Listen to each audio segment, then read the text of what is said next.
fadaaisha oo laga caajiso waa rafiiq kan u xun, raaxada iyo nasiinada oo la jeclaadana waxa ay qofka dhaxal siiyaan shalay ka weyn raaxo kasta.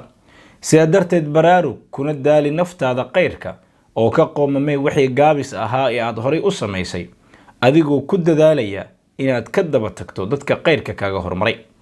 intaas waxaa yidhi alimaam ibnuljawsi oo waaninayay wiilow dhalay, walow ay markii dambe waano u noqotay wiilasha islaamka oo idil.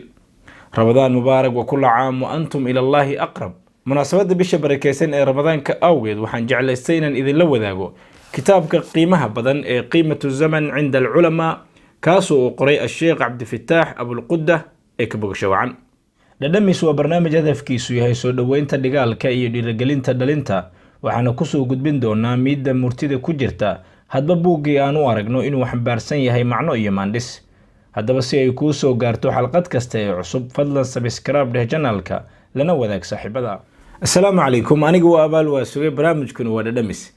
amiirkii shucarada axmed shawqi ayaa yidhi: daqaatu qalbi lmar'i qaa'ilatun lahu ina alxayaata daqaa'iqun wa thawaani farfac linafsika bacda mowtika dikraha fadikru lilinsaani cumrun thaani.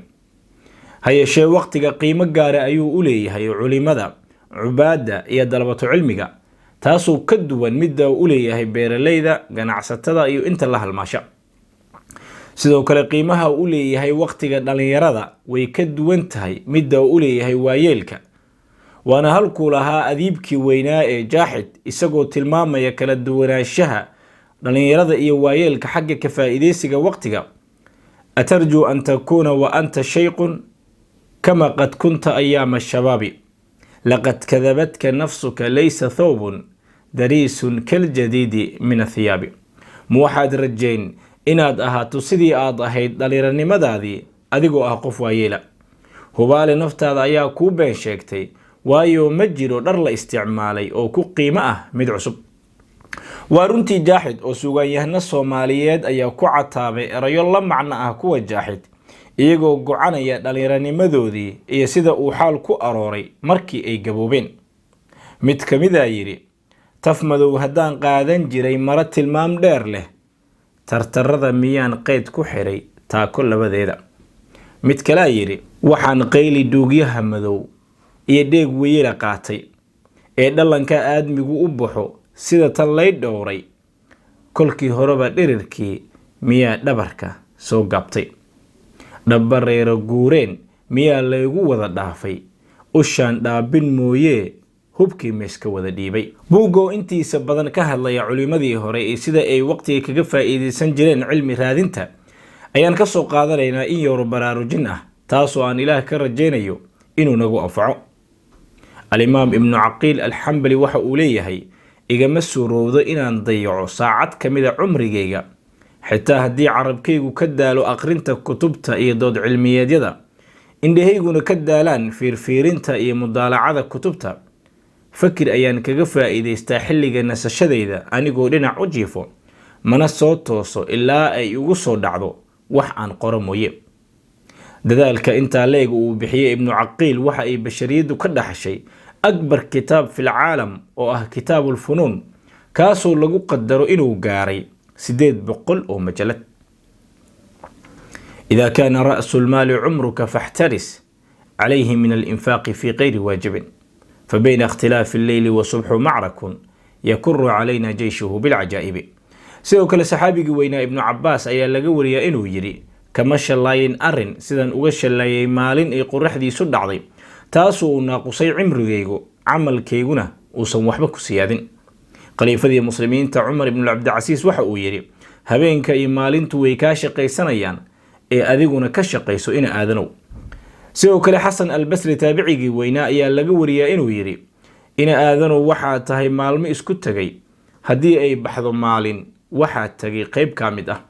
sidoo kale wuxuu yidhi: waxaan u soo joogay qoom u ilaaliya waqtigooda si ka daran sida ay u ilaaliyaan dirhamka iyo diinaarka.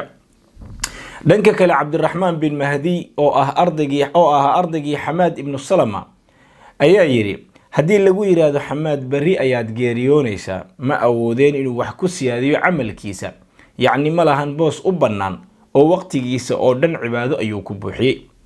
idaa shaama alfataa barqa almacaali فأهون فائت طيب الرقاد.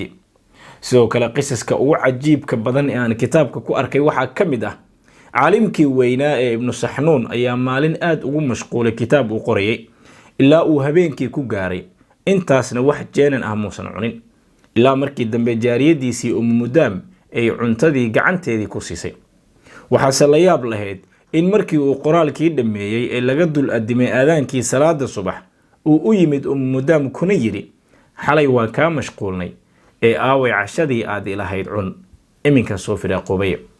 billaahi calayk bal eeg sida uu dareenkiisa u siiyey cilmiga ilaa uu kala garan waayey in cuntadii la siiyey iyo in kale.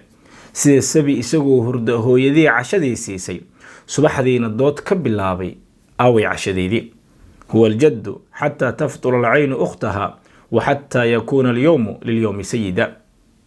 mar haddaan ogaanay in waqtigu yahay nimco aada u weyn aakhirana si gaara laysku su-aalayo dhallinyaranimada iyo meeshii aan ku bixinay, waxaa nala gudboon in aan baraarugno oo aan waqtigeenna kaga faa'iidaysano wax ina anfaco labada daarood, gaar ahaan bishan barakaysan ee ramadaan oo ah bil ay gudboon tahay soonka waajibka ah kadib inaan badino cibaadaadka allah noo dhoweyn kara sida qiyaamuleylka, qur-aan akhriska iyo guud ahaan xuska allah. ugu dambeyn walow ka faa'iidaysiga waqtigu yahay mid waajib ku ah dhalinyaro iyo duqow, haddana waxaan kusoo gabagabeynayaa xalqadan dardaarankii taabiciyadii weyneed xafsa bintu siriin ee ahaa dhalinyarooy u shaqaysta naftiina intaad dhalinyar tihiin, maxaa yeelay ma arag camal wanaagiisa ilaa dhallinyaranimadii mooye. aniga waa walaalkiin abaal waasugo idinleh sida iyo nabadgelyo. asalaamu calaykum waraxmatullaahi wabarakaatuh.